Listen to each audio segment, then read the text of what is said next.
I've never been a person really aware of time, to be honest. I was 2 weeks late to my own birth, so...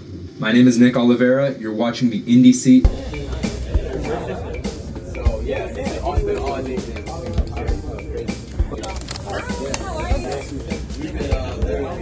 My guest today is talented musical artist Quiana Major. I'm just going to say 3 words to you. Plastic blue guitar.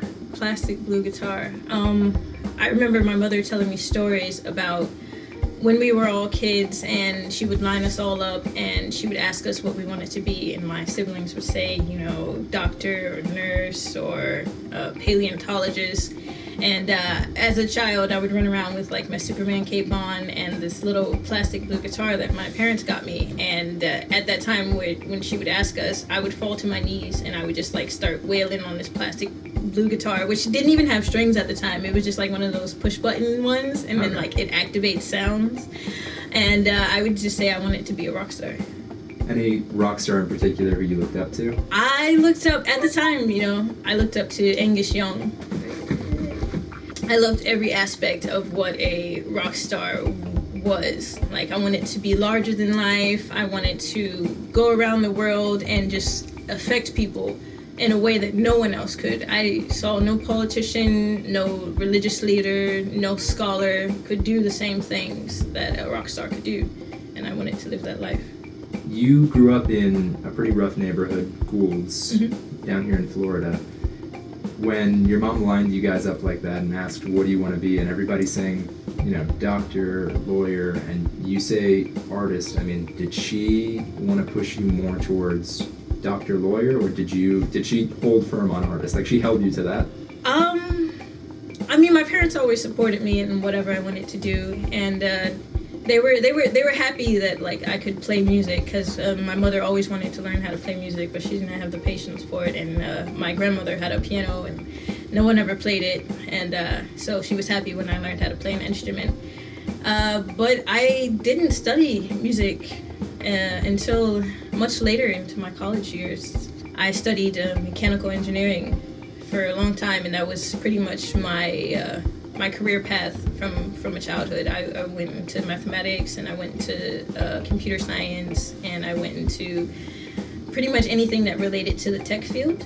My parents really supported me doing music more as a hobby in the beginning, because I guess that's you know, when you're a kid, like, you know, like they want the best for you, and they want you to be a doctor or a lawyer, so you'll be like set and stable in the economy or whatever.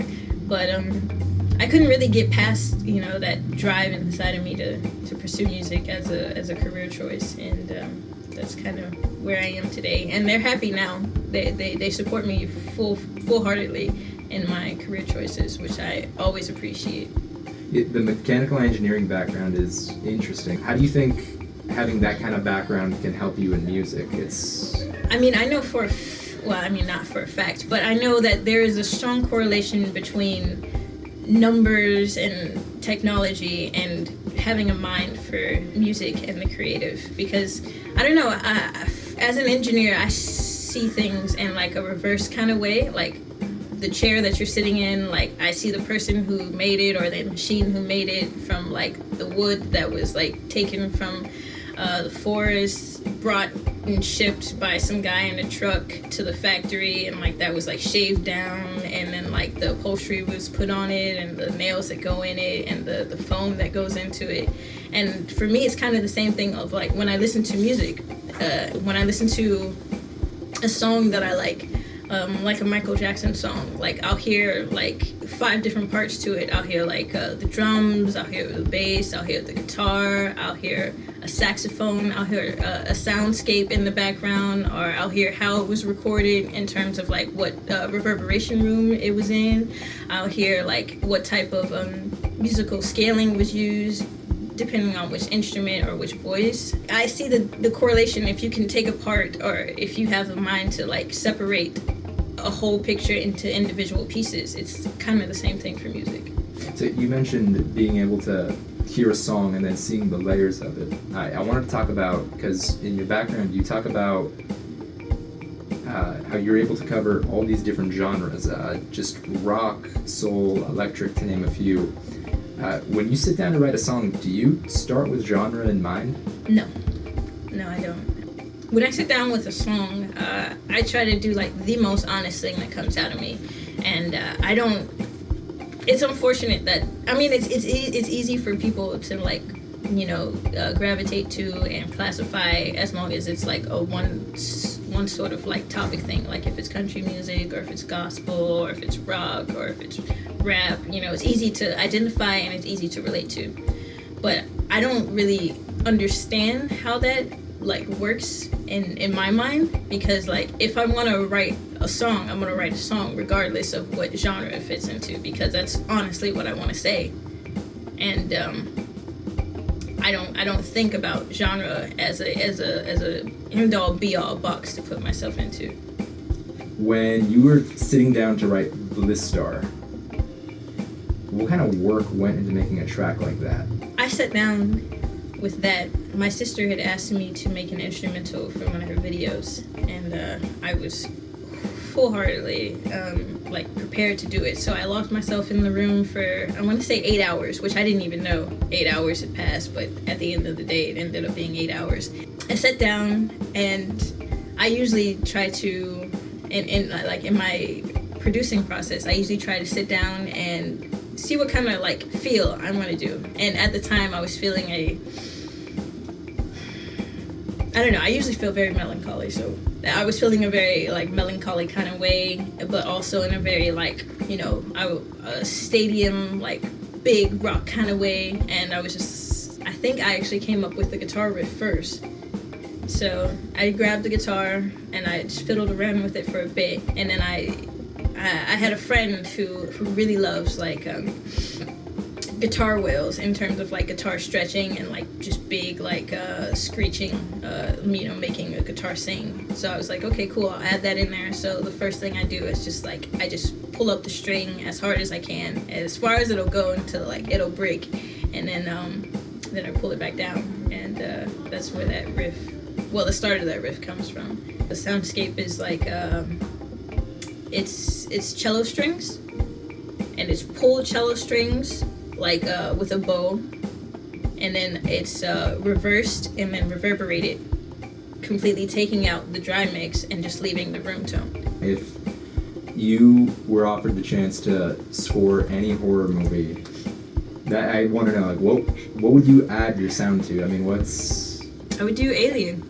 What would you do with like a dream project like that? I'm always curious. Oh man. What do you change on that soundtrack? I mean, granted, I wouldn't change anything. I love it. I love that entire like film, everything put together. Can we talk about another song that I really sensed that feeling in my song 62?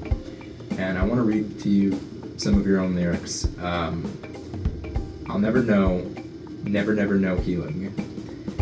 From where did you get that lyric from inside of you? Like, where did that come from? What situation? Or it was an emotional piece for me, because I don't typically write music like that. I usually write like either love music or space music, or I don't know, I'm feeling blue today kind of music. But that song specifically is very angry, because the first line of that song is if you were on fire, I would watch you burn. And it came from a place of which I guess which is in every human, like the ability to have or hold hatred towards someone. And I did have and hold hatred towards someone in that specific moment in time. I will never know healing came from the actions that person took towards me. And it's unfortunate, because forgiveness is a part of healing, and I don't think I can ever forgive the person that the song is about. So I will never be able to know healing because of like what someone else has done. Do you think you're done making songs about that particular person, or do you think you have an entire album about them? I would hope so, that I'm done making songs about that person, because they are no longer in my life. Hallelujah. So Sunday Rough, you'd sing, I'd do anything, but time keeps moving on. What What kind of headspace were you in when you were coming up with that song? I was in a breakup at that point. If I could go back in time, I would, but I can't. If I could go forward into the future and be the best person that you thought that I could be, I would, but I can't. So no matter how I feel, no matter how the other person felt, time was still moving on, and time is constantly moving on. And if you don't want to be in my life, I can't change that, and time is still moving on. And that is an ever-present fact that I didn't really realize until that breakup. I've never been a person really aware of time, to be honest. I was 2 weeks late to my own birth. My original due date was 2 weeks before the 11th that I was born on. I wasn't born until I went down, turned around, got all wrapped up in my umbilical cord, and tried to come back down the other way.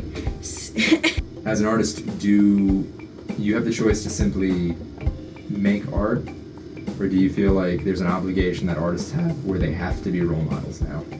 I think to be a role model it's emphatic. Like, someone's always gonna look up to you. Like, someone's always gonna relate to you, or someone's always gonna put their hopes and dreams and aspirations onto you, no matter what. Because I don't know, that's what we do as humans. We look up to people and try to strive to be who they were or who we want us to be. It's not a choice that we have as, I guess a public figure or an artist. People are always gonna put something onto you, and that's, I guess, something that we have to live with, And I guess you should want to put out the best, part of you, or the most honest part of you. But it's really up to society to understand what message they're getting from you. As long as you're honest, then it doesn't really affect you. You're affecting others. You can find me on my website, QuianaMajor.com. I have music streaming on all major platforms, so that's Spotify, Apple Music, Amazon. I'm on YouTube. I am also on Bandcamp and Patreon. So pretty much anywhere on the internet you can find me. And if you want to Google Quiana Major, Quiana Major, you can definitely find me there. I'm Nick Olivera. You've been watching The Indie Seat, brought to you by Context of a Generation. Tune in next time.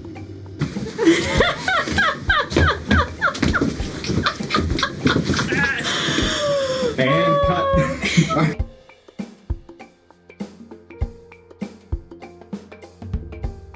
So that was The Indie Seat. If you like what you saw and you want to be a partner, or if you want to collaborate with us, even if you're an artist and you want to submit your work, check out our website, contextofageneration.org, or go ahead and submit an email to us at submit@contextofageneration.org. And for all the artists, make sure you put your name, your social media handles, and attach some of your work as well. And for those who are interested in being a partner or collaborating, please email us, and we would love to reach back out. Peace. That was The Indie Seat. Thank you.